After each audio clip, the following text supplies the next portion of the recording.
दोस्तों, कल्पना कीजिए आप किसी ऐसे घर में जाएं जहां दीवारों पर पीढ़ियों पुरानी तलवारें टंगी हों, जहां एक बंदूक सिर्फ एक वस्तु नहीं बल्कि परिवार की विरासत मानी जाती हो और साल में एक दिन पूरा परिवार उन हथियारों के सामने दीप जलाकर सम्मान के साथ सिर झुकाता हो।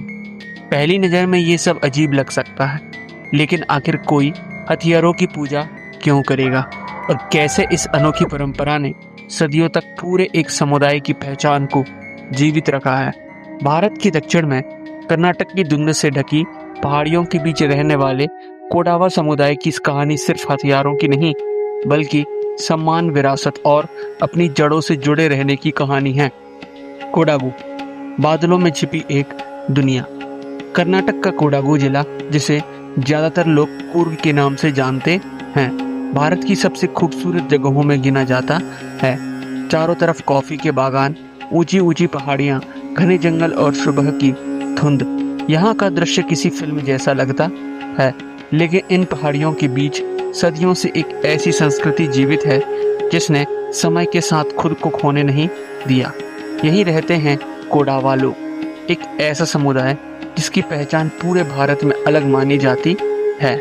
इनकी अपनी भाषा है, अपना पहनावा है, अपने त्योहार हैं और सबसे खास अपनी एक अलग सोच है। आखिर कौन है कोडावा? जब भारत की विविध संस्कृतियों की बात होती है तो अक्सर बड़े बड़े राज्यों और प्रसिद्ध परंपराओं की चर्चा होती है, लेकिन कोडावा समुदाय उन लोगों में से है जिन्होंने अपनी पहचान को पीढ़ियों तक संभाल कर रखा। कोडावा समाज में परिवार का बहुत महत्व होता है। यहाँ सिर्फ व्यक्ति नहीं बल्कि पूरा परिवार महत्वपूर्ण होता है। परिवार की प्रतिष्ठा, परिवार का इतिहास और परिवार की परंपराएं, इन सबको बहुत सम्मान दिया जाता है। यही वजह है कि आज भी कई परिवार अपने पूर्वजों की कहानियां याद करते हैं। हथियार सिर्फ हथियार नहीं है। अब आते हैं उस बात पर जिसकी वजह से कोडावा समुदाय सबसे ज्यादा चर्चा में रहता है, हथियार। आज जब हम हथियार शब्द सुनते हैं तो हमारे दिमाग में लड़ाई, युद्ध और हिंसा की तस्वीर आती है, लेकिन कोडावा संस्कृति में हथियारों का अर्थ कुछ और है।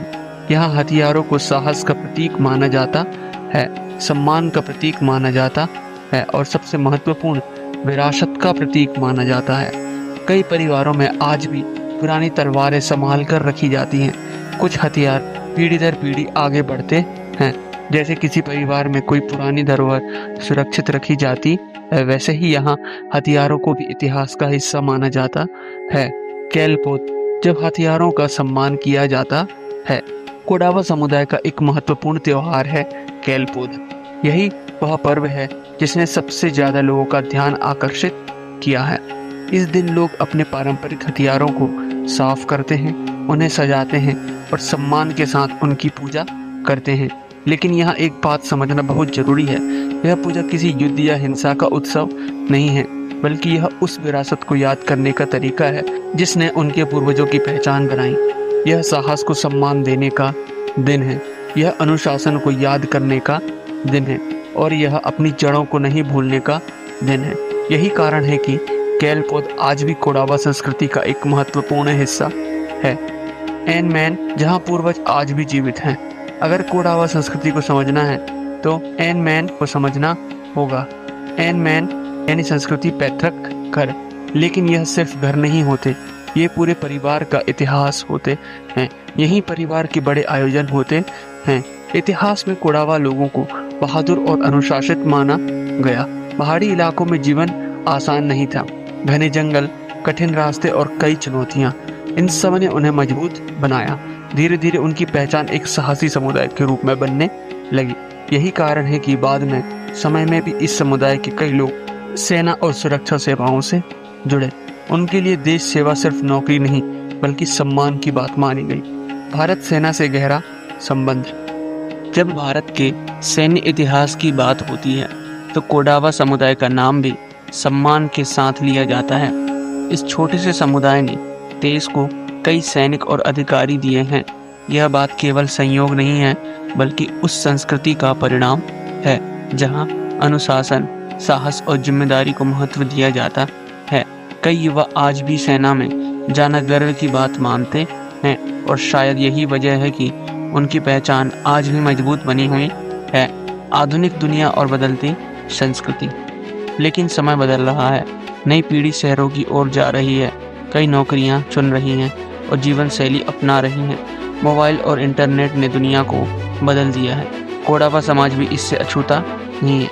लेकिन दिलचस्प बात यह है कि बदलाव के बावजूद लोग अपनी पहचान बचाने की कोशिश कर रहे हैं। त्योहार आज भी मनाए जाते हैं, इनमें आज भी महत्वपूर्ण हैं, पूर्वजों को सम्मान आज भी किया जाता है और खेल पौध आज भी लोगों को उनकी जड़ों की याद दिलाता है। किसी भी संस्कृति की असली ताकत उसकी इमारतों में नहीं होती, उसकी यादों में होती है, उसकी कहानियों में होती है और उन लोगों में होती है जो उससे अगली पीढ़ी तक पहुंचाते हैं। कोडावा समुदाय की कहानी हमें यही सीख दिलाती है और आधुनिकता को अपनाते हुए भी अपनी पहचान को बचाया जा सकता है। और शायद इसी वजह से कर्नाटक की धुंध से ढकी पहाड़ियों के बीच आज भी एक ऐसी संस्कृति जीवित है जो हमें याद दिलाती है कि विरासत सिर्फ इतिहास नहीं होती, वह हमारी पहचान भी होती है। अगर आपको भारत की ऐसी अनसुनी और अद्भुत कहानियाँ पसंद हैं तो वीडियो को लाइक करें, कमेंट में बताइए कि अगली बार भारत के किस अनोखे समुदाय या परंपरा पर वीडियो देखना चाहेंगे। और हिडन इंडिया की ऐसी ही कहानियों के लिए मिस्टिक मंदिर को सब्सक्राइब करना ना भूलें। धन्यवाद।